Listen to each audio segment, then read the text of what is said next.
Heat is the holy grail of cinematic shootouts.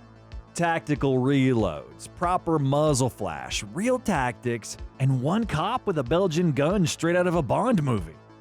This movie is widely regarded as the most tactically realistic movie ever made. But you already know that it's not in my nature to agree with that before diving deep into the story and picking every gun apart. Let's take a look at Heat and see who packed smart, who packed weird, and who looked just cool as hell doing it. There are 3 major shootouts in the movie, and we're going to use all 3 while mainly focusing on that iconic bank heist shootout when analyzing the loadouts of all the characters in the movie. During the first heist, the armored car robbery, Neil McCauley, played by Robert De Niro, uses a Colt Model 654. This is one of the many lightweight versions of the M16 rifle that Colt started producing in 1973 for police and security forces. The biggest difference between the Model 654 and the M16 is barrel length, as the 654 is a 14.5-inch barrel as opposed to the M16's original 20-inch barrel. This gun is much more manageable in close quarters, and it would generally be more practical than its 20-inch big brother in an armed robbery. Both weapons use the same caliber, NATO standard 5.56x45, and our protagonists throughout the movie use 30-round magazines, while 20-round magazines are also available in real life. If you look closely below Robert De Niro's right hand, you're going to see his sidearm, a Heckler & Koch USP, in a cross-draw holster. The gun is positioned on the left side of the vest in a way that allows easy draw with his dominant hand. Also, note how the magazines are lined up on the right side of the vest. That's done on purpose because you always reload with your non-dominant arm, which is the left arm in De Niro's case. This way, De Niro can keep his dominant trigger hand on the weapon while reaching for a new magazine with his left hand.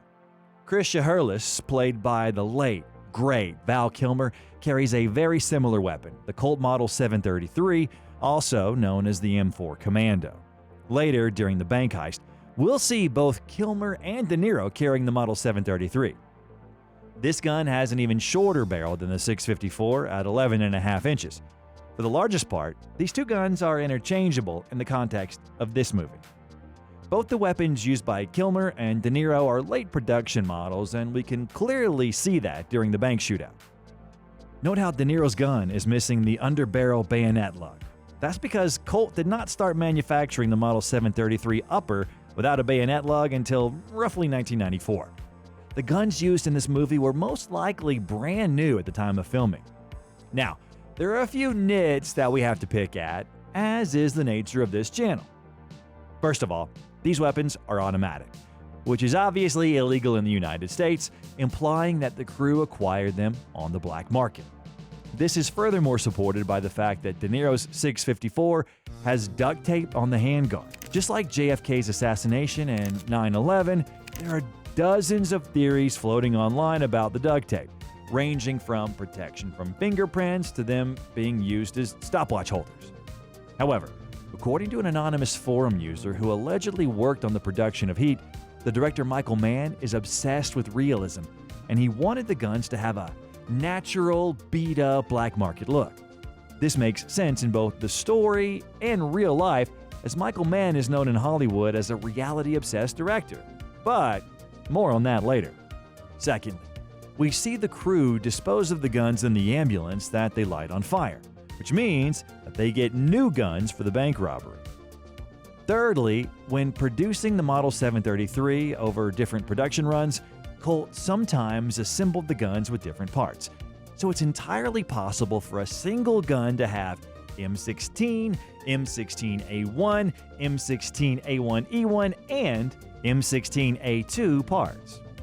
Because of this, some iterations of the gun have 3-way fire control, safe, semi-automatic, and 3-round burst, while other iterations have full auto on top of that.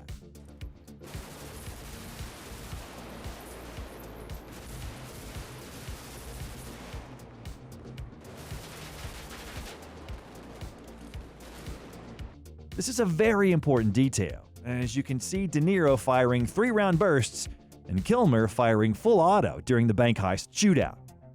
Now, The third crew member, Michael Chirito, played by Tom Sizemore, is a bit of a black sheep because he never uses a weapon from Colt's Car-15 family. Instead, he opted for an FN Fall 5061 paratrooper with slide-folding stock.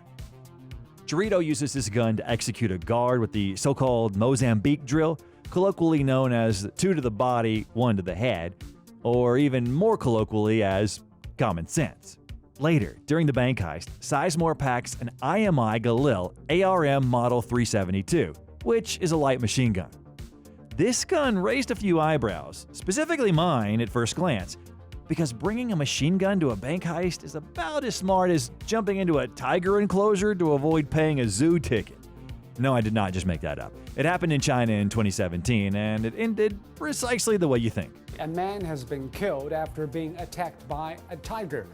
The Galil is a bulky machine gun designed to put pressure on enemy forces to allow the rest of your squad to maneuver around them, which is as basic as cover and move gets. It is definitely not a good choice for a bank heist, which is a close quarters environment in which you'll come across very little armed opposition. It has to be noted that the stock is collapsible, so the gun can be significantly shortened, which improves maneuverability, but personally, I'd still opt for something smaller. However, we'll give the crew the benefit of the doubt in this situation because they are buying weapons on the black market after all, and it's possible there were no MP5s or other Car-15s available. There's a continuity error in this scene, by the way. If you take a close look at the butt of the Galil, you'll see the stock isn't just folded, it's completely removed. Later on, however, during the chase, we can see Michael prop it open, and since Galil isn't a magic gun that can materialize a stock out of nothing, this is most likely an error from the gun crew on the movie. Something else that baffles the mind are the outfits they chose. It's understandable that they chose suits to fit in with everyone else in the financial district, but it'd be borderline impossible to hide their weapons and ammo under their jackets. In fact, they don't. You can clearly see Michael's Galil through his jacket here, and what really drives me insane is that you can see it here right in front of the worst security guard in LA. If that security guard just bothered looking up, he'd spot a strange guy in a suit and gloves, indoors, with suspicious outlines on the back of his jacket. A similar thing can be said for Neil's and Chris's 733s. I can entertain the idea of them hiding the guns under their coats because they're smaller, but there's no way in hell those magazines would stay hidden, especially since they're attached to a vest that closes the empty space between the jacket and the shirt. A common argument is the fact that they were planning on leaving immediately after the robbery, and suits would allow them to blend in easily, which is a smart move, which I'm not denying. But I can't ignore the fact that none of the security guards spotted the rigid lines over the jackets. Moving on. The police get an anonymous tip of the robbery and jump the crew just as they're leaving the scene. Cue one of the best tactically choreographed scenes in movie history. After the initial shooting starts, the tactically proficient, ballistically overdressed crew tries driving away. Neil starts shooting at the police blockade in front of them through his own windshield. Despite what many people think, this is actually possible. Of course, the first few rounds would be deflected by the glass, and it's unlikely they'd hit the target, but after that, it's free range. Shooting from a moving car is still very difficult, mind you, because of the vibrations and constant jerking, but it is possible. At this point, everyone in the car should be permanently deaf and at least a tiny bit disoriented when one of the detectives shoots the tire off their car in my opinion, the most impressive shot in this entire movie. Their driver is taken out soon after, and the crew has to make a run for it on foot. This is where the real tactical brilliance is shown. Chris and Michael immediately take cover and start putting pressure on the police officers behind the blockade. The police are struck with an awesome show of force by the 733 and the Galil, which just so happens to fulfill its purpose. While they're applying pressure, Neil is moving forward. This is a classic cover and move maneuvering, and it's tactically perfect, given the circumstances. There's a school of thought in military academies: maneuvering without cover is a waste of life, and covering without maneuvering is a waste of ammo. I have never in my life seen a movie with a better portrayal of this philosophy. Once Neil reaches cover, he opens fire on the opposition so his two team members can move forward. As long as someone is putting pressure on the opposition, they can't pop their heads up safely, and the rest of the team can move forward in bound movement. Chris also doesn't forget that there's contact behind them as well, which is great tactical awareness. Then, in a display of incredible gun handling, Chris does this.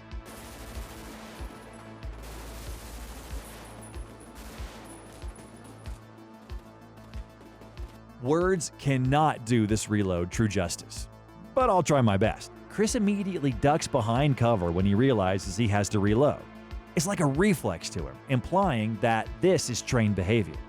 Secondly, he drops his empty mag as he's ducking down, not wasting any time. Thirdly, he pops a new mag in, pops a round in the chamber, and only then stands up from behind the car.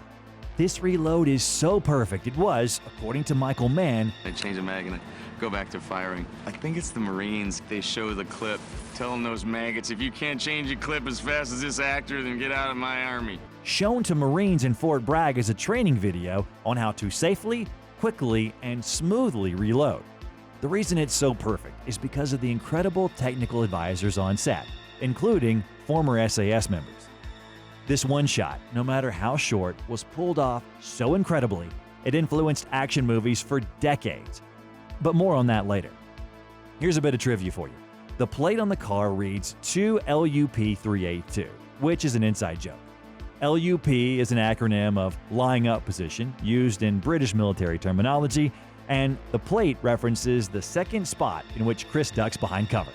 Tactically perfect bounding continues for some time until Chris eventually gets shot. This is also fairly accurate because no matter how well trained the three-man crew is, there are so many rounds flying their way that someone's bound to get hit at some point. This scene makes a very compelling case for being the most well-rehearsed shootout scene ever seen on film. Everything's perfect in it, from the moving and covering to the communication and reloading, down to the audio engineering. Speaking of, listen to this.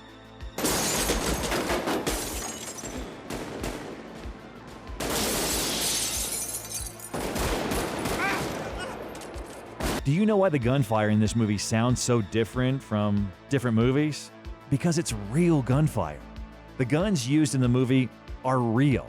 They're only firing blanks, specifically between 800 and 1,000 blank rounds in each take. Most movies add audio in post-production, but not movies directed by Michael Mann, who's, as I said earlier, obsessed with realism. The limits of realism are, however, stretched with Al Pacino's loadout. LAPD detective Vincent Hanna, portrayed marvelously by the great Al Pacino, carries a Colt M1911A1 Series 80 Officers ACP. The M1911 is, as I've said in earlier videos, one of the most popular handguns in history. And this specific model was designed in 1985 as essentially a smaller version of the original M1911 that's easier to conceal. The original Colt M1911, also known as the government model, had a 5.03-inch long barrel, while the officer model had a 3.5-inch barrel, a shorter grip, and the magazine can only fit 6 rounds.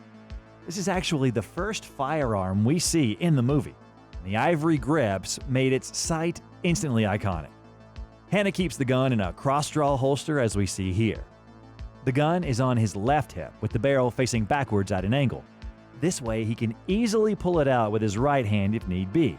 And the reason he opts for this type of holstering is threefold, and it's another example of how detail-obsessed this movie really is. First of all, Hanna is seen driving a lot in this movie, and cross-draw is recommended for those who spend the majority of their day seated. Secondly, it's easier for older people because the diagonal motion needed to draw the gun is much easier on the shoulders in comparison to strong side holstering. And Hanna is well into his 50s at this point. And finally, just the fact that he's wearing his sidearm differently makes him stand out as the main character. Fun fact, if you keep your gun in a cross-draw holster while you're wearing a jacket and you cross your arms, you can inconspicuously hold your gun with your dominant hand. Hanna's Colt is likely a reference to the time he spent in the Marine Corps, as the M1911 served as the standard issue U.S. military sidearm from 1911 to 1985. The M1911 also did a short stint in some police units in the LAPD as the main sidearm in the 70s and 80s. But the most popular police sidearm brands in the 90s, which is when Heat takes place, were Glock, Sig Sauer, and Beretta, with Glock becoming the most common duty pistol today. However, Hannah is a celebrated detective within the Major Crimes Unit, and it's completely realistic that he'd get to choose his sidearm. What's perhaps more perplexing is the assault rifle he keeps in his trunk, which is the Belgian-made FN/FNC assault rifle. Despite what many people think, Hannah doesn't have the para version of the rifle designed for paratroopers, but his barrel was shortened by the onset armorers, and they added an M16 birdcage flash hider on top of that. As you can see, in comparison to a real FN/FNC, the flash hider looks nothing like that in real life.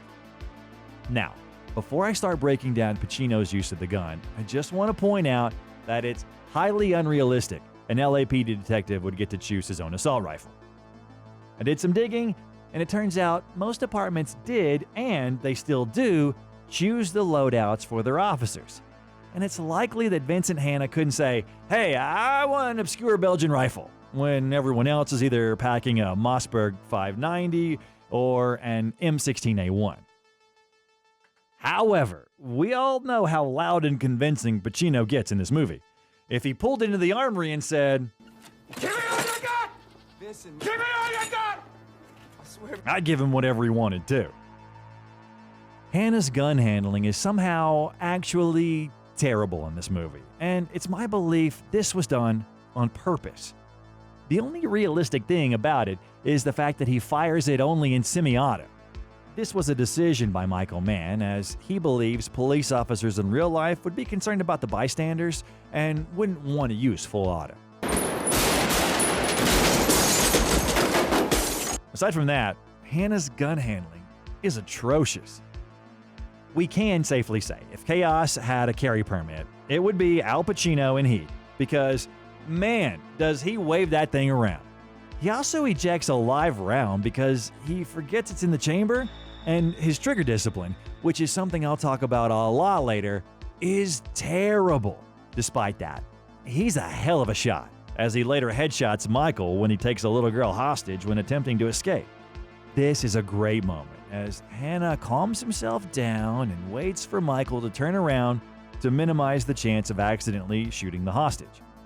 Just from a marksmanship perspective, it's the smartest decision he could have made. His behavior with weapons is, I believe, a reflection on his own drive and spirit, which was explained deeply throughout the movie at this point. He's obsessed with catching criminals, and he doesn't really care what it takes. And Hannah's gun handling reflects him being the mentally loose, but at the same time, hyper-focused cannon that he is, which is a stark contrast to Macaulay's discipline. Therefore, I don't believe his gun handling is a result of poor directing. I believe it's the actual opposite, and it was done on purpose. Heat is a movie that perfectly blends tactical realism with the general feeling of cinematic coolness. Remember how I said that Michael Mann is obsessed with realism? Not only did he insist that his cast train with former SAS, the story of Neil Macaulay is somewhat based in reality. The real Macaulay really was a robber and thief back in the 60s, and the Macaulay-Hannah relationship of mutual respect, despite being on different sides of the law, was based on the real-life relationship between the real Macaulay and Chuck Adamson, a Chicago detective. In fact, that genius coffee shop scene is completely authentic, and Adamson was actually an on-set consultant for the movie. Of course, Mann expands the story and takes a few liberties, adapting it for the big screen, and the same can be said of the tactics and weaponry used in the movie. The robbers in this movie are highly disciplined and smart, making great use of their weapons despite them being black market hand-me-downs. The cops in this story have inconsistent gear, but the pure drive behind the characters is what makes them prevail in the end. Because of this, many of the apparent mistakes in the movies are, actually, they're on purpose. The only real mistake, if we can call it that, is the lack of trigger discipline by both Hannah and Macaulay in that final chase. They both run with their finger on the trigger, which is a big no-no, but given the stakes of the situation and how devoted each of them are to their respective final goals, we can make a case for this not actually being a mishandling mistake in the production, but a mistake by each character instead.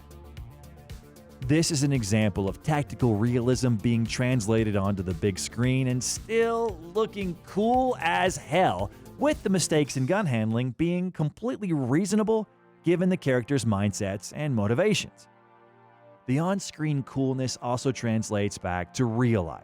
Tragic examples of that involve the North Hollywood shootout, which happened about 2 years after the release of Heat, in which 2 criminals robbed the North Hollywood bank and engaged in a shootout with the police, using fully automatic Norinco-type 56s, which is, in a way, the deadliest breaking of the fourth wall in history, as the same gun was used by Trejo in Heat. Both robbers were eventually killed, but they managed to injure 12 officers and 8 civilians before going down. A copy of Heat was found in the VCR of one of the robbers. It obviously can't be proven, nor it should ever be implied that the movie caused or influenced the robbery. But the tactics seen in the film are so incredibly realistic that it's possible a pair of criminals used it for training. After all, the military did too.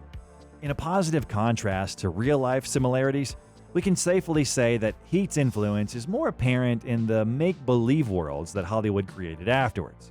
Heat crawled, so Sicario, John Wick, and Collateral could run. All of these movies share the same qualities. The gun handling is choreographed, but it's heavily based on real-life maneuvers. In that sense, Hollywood made a change from spectacular action movies, some of which were glorious in their own right, such as Die Hard or First Blood, to more grounded but no less fun movies that we're seeing pop up nowadays. Movies took inspiration from it for its amalgamation of realism and coolness, such as this scene, which is something John Wick does about a bazillion times throughout his franchise. But, as I said before, real military appreciated the realism of the movie so much, it used some videos, such as Val Kilmer's reload shot, in training. Even today, 30 years after the movie's release, you might find online comments from ex-military members claiming that this movie was used in real-life military training. Aside from movies and real life, Heat permanently etched itself into gaming history as well. Grand Theft Auto V, the game that has broken at least 7 Guinness World Records, is full of Heat references.